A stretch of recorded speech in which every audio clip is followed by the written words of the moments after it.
સુરત શહેર અને દક્ષિણ ગુજરાતમાં રેડ એલર્ટ જાહેર કરવામાં આવ્યું છે. સુરત શહેરમાં વરસાદી માહોલ જામ્યો છે. કોઝવેની સપાટી 6.66 મીટર સપાટી પહોંચી છે. કોઝવે ઓવરફ્લો થતા પાણી ઉપરથી વહી રહ્યું છે. ઉપરવાસમાં ભારે વરસાદના કારણે તાપી નદીમાં નવા નીર આવ્યા છે.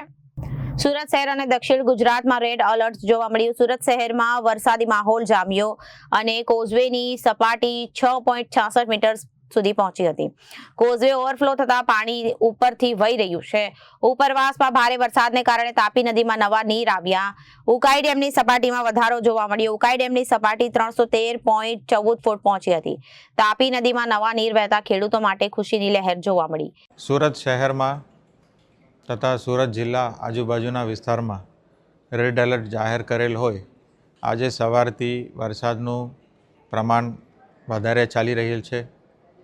વહેલા સવારથી એસએમસીના કર્મચારીઓ ફિલ્ડ ઉપર પાણીનો નિકાલ માટેનું કામગીરી કરી રહ્યા છે અને રેડ એલર્ટને સંદર્ભમાં હયાત એસડીઆરએફ અને એનડીઆરએફ ટીમ 2 હતા. એ સિવાયના વધારાનું 2 ટીમ મંગાવવામાં આવેલ છે અને એ ટીમને અલગ અલગ જે વિસ્તારોમાં જ્યાં પાણી ભરાવાની શક્યતા છે, લો લાઇંગ વિસ્તાર છે, ત્યાં મોકલી આપવામાં આવેલ છે અને તૈયારીના ભાગરૂપે સ્ટેન્ડ બાયમાં છે. એની સાથે સાથે જ્યાં જ્યાં બેદવાદ ગાડીમાં ડેન્જર લાઇન ઉપર પાણીનું પ્રવાહ ચાલે છે ત્યાં લોકોને લો લાઇંગ વિસ્તારમાંથી હટાવીને શેલ્ટરમાં લઈ જવાની કામગીરી પણ ચાલુ છે. પબ્લિક અનાઉન્સમેન્ટ સિસ્ટમ મારફતે લોકોને આહવાન પણ કરવામાં આવી રહેલ છે.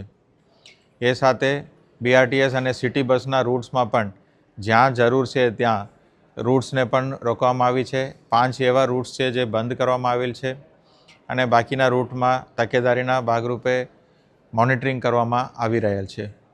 તમામ શહેરીજનોને વિનંતી છે કે જ્યાં સુધી થાય ત્યાં સુધી ઘરે અથવા સુરક્ષિત જગ્યામાં રહેવા માટેનું હું ખાસ અનુરોધ કરું છું. બાળકોને ઉપર ધ્યાન રાખવા માટે પણ વિનંતી કરું છું અને કોઈ પણ તકલીફ પડે તો અમારા એસએમસીના હેલ્પલાઇન અથવા એમરજન્સી નંબર ઉપર કોન્ટેક્ટ કરવા માટે સૌને અનુરોધ કરું છું. અને પાણીનું નિકાલનું કામ યુદ્ધના ધોરણે દરેક જગ્યાએ ચાલી રહેલ છે.